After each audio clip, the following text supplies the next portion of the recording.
Deixa eu te fazer uma pergunta. Você já teve Covid-19? Um dos sintomas foi a falta do olfato. Os distúrbios do olfato ficaram em evidência com a pandemia. Muitas pessoas convivem com esse sentido comprometido. O cheiro é resultado da interação dos receptores sensoriais do nervo olfatório com as partículas de odor presentes no ar. Aí o cérebro recebe a mensagem e a transforma em percepção olfativa. Para nós entendermos melhor sobre como esses distúrbios mexem com a vida das pessoas, o que eu vou fazer? Eu vou conversar agora com a naturóloga e especialista em neurociências Vanessa Castelo Branco Pereira, que inclusive está à frente de uma pesquisa realizada na USP sobre treinamento afetivo olfativo. Tudo bem, Vanessa? Boa tarde, seja bem-vinda. Obrigada, Alexandre. Boa tarde. Obrigado por conversar conosco. Primeiro eu quero te perguntar o seguinte: quais são os distúrbios olfativos? A pandemia desencadeou o número de casos que realmente desenvolveram esse distúrbio? Conta pra gente. Sim, é interessante a gente pensar que antes de Covid, se a gente perguntasse para alguém qual que é uma doença do olfato, a pessoa ela responderia rinite, por exemplo, né? Agora, depois da Covid, a gente já conhece outros nomes, como a parosmia, a anosmia. Então, a Covid ela trouxe para a gente essa aproximação do que são as doenças do olfato. E elas podem ser de dois tipos diferentes. Então, aquelas doenças que vão interferir na intensidade com a qual a gente sente os cheiros. Então, a gente pode ter uma redução do olfato ou um aumento. Ou então a gente pode ter aquelas doenças que vão alterar a qualidade com que a gente sente o cheiro. A gente pode ter a ausência completa do olfato, que é conhecida como anosmia, ou então a distorção do cheiro, que ficou conhecida bastante na pandemia como parosmia. Mas tem também um distúrbio, que é aquele que quem teve Covid e ficou bastante tempo com o olfato distorcido, começou a sentir cheiros ruins para tudo. Esse tem um nome específico que é cacosmia. Então, se a gente só sente cheiro ruim, cheiro de esgoto, cheiro de pum, né? Tem esse nome bem específico. Então, são diferentes tipos de doença do olfato.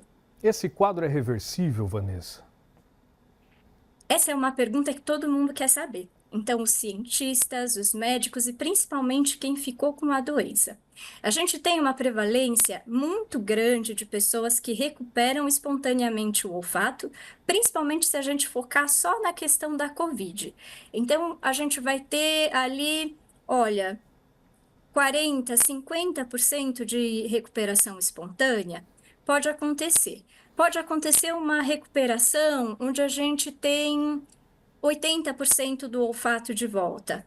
Mas também podem ter aqueles casos que, mesmo depois de diferentes tipos de tratamento, a gente não recupera, ou então a gente tem a função novamente, só que diferente. E isso é bem interessante porque a gente não tem o costume de ter exames do olfato como a gente tem de visão ou audição. Então, é difícil fazer esse comparativo porque a gente não tem um histórico de avaliação pregressa do olfato. É verdade, olha, e isso tem que se desenvolver, por isso que a Vanessa faz estudos, pesquisas sobre o assunto para tentar resgatar e ajudar essas pessoas que ficaram com esses distúrbios. Agora, Vanessa, acontece também a desassociação do cheiro, casos de pessoas que às vezes, ao invés de sentirem o cheiro da comida, elas acabam confundindo com perfume. Há uma deturpação também do cheiro por causa de alguma consequência da Covid, por exemplo? Sim, esse é um dos casos daquele nome que eu falei, a parosmia. A parosmia, ela é caracterizada pela distorção dos cheiros. Então, ela pode ser uma consequência do momento de retorno da função. Então, por exemplo, algumas pessoas que perdem completamente o olfato depois do vírus da Covid, e aí, nesse momento de recuperação funcional, elas entram na parosmia.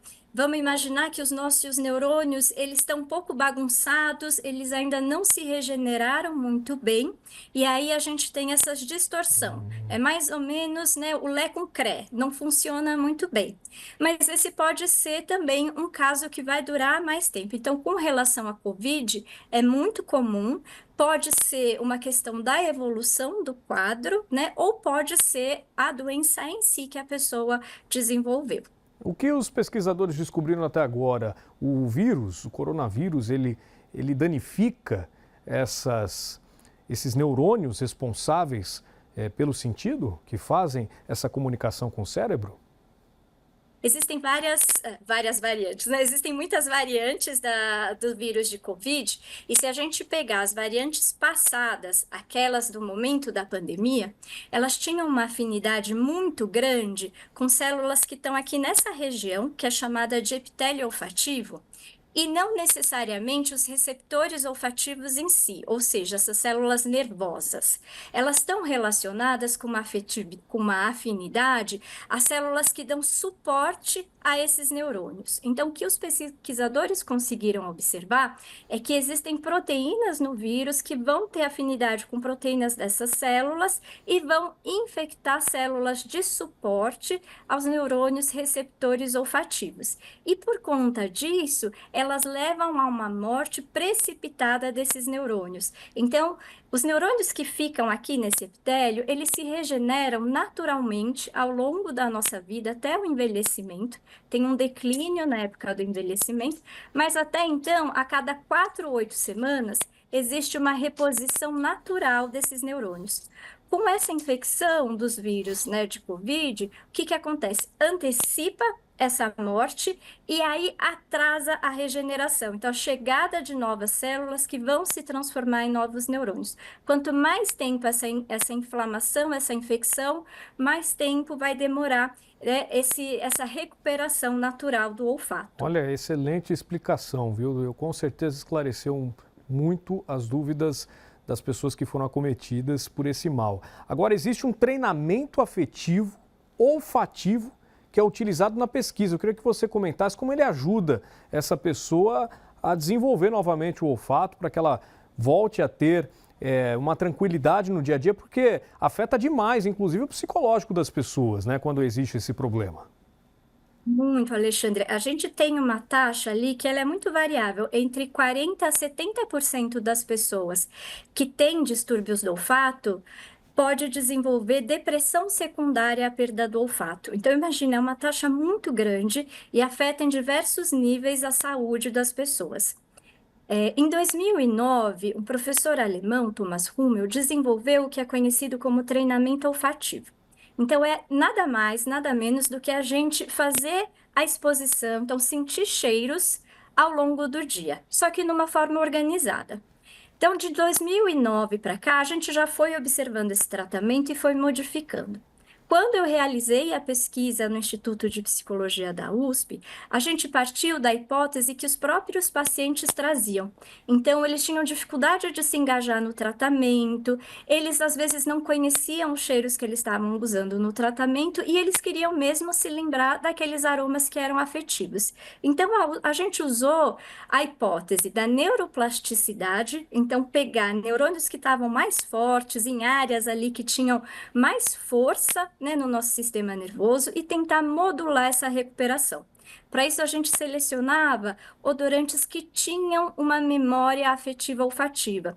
Então, o cheiro do bolo de fubá que a avó fazia, a gente gostava, o suco de maracujá, a gente ia buscar esses aromas afetivos para promover essa plasticidade neural. E aí, o treino é simples. A gente precisa selecionar 4 odorantes que a gente gosta e que a gente já sentia antes, então que a gente conheça, para ter essa via neural, senão a gente não vai ter, né, essa conexão.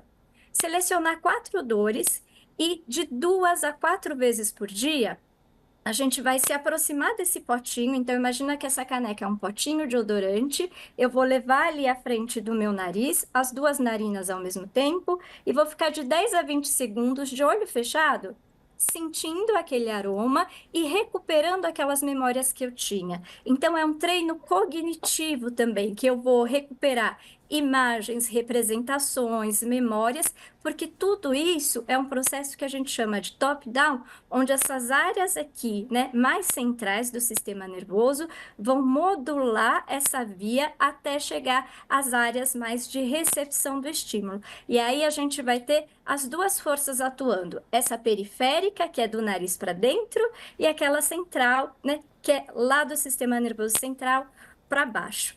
E isso precisa ser feito pelo menos por 3 a 4 meses, né? Em casa, sozinho, mas todos os dias. Olha que bacana, então fica a dica aí para você que sofre desse distúrbio. Agora, rede social para o pessoal saber um pouquinho mais dessa pesquisa, desses encontros que vocês fazem, qual que é? A gente pode me mandar um e-mail pelo contato.casajasmina@gmail.com, que lá a gente consegue adicionar num grupo, que é um grupo de apoio online gratuito de terapeutas olfativas que vão promover encontros mensais, onde a gente vai falar sobre recursos nessa readaptação, porque é uma reabilitação do olfato, não é só funcional. Então, é como a gente come, como que a gente tem a Sim. nossa higiene pessoal, como a gente se relaciona com lugares que tem, né, muito cheiro. Então, todo esse processo de reabilitação a gente conversa no grupo e a gente promove também ações de sensibilização e assistência ao olfato. Muito Então, a legal. gente quer levar o assunto para o público conhecer e conseguir se cuidar mais. Muito bacana. Obrigado pelas suas informações. Tenho certeza que vai ajudar muita gente aí a recuperar o olfato através dessa técnica que você acabou de passar. Vanessa Castelo Branco, um abraço, parabéns pelo trabalho, viu? Obrigada. Muito bacana. Olha, fica a dica então para você que perdeu o olfato ou não recuperou totalmente depois da Covid. Muito legal essa técnica, pode te ajudar a ter uma luz neste caminho.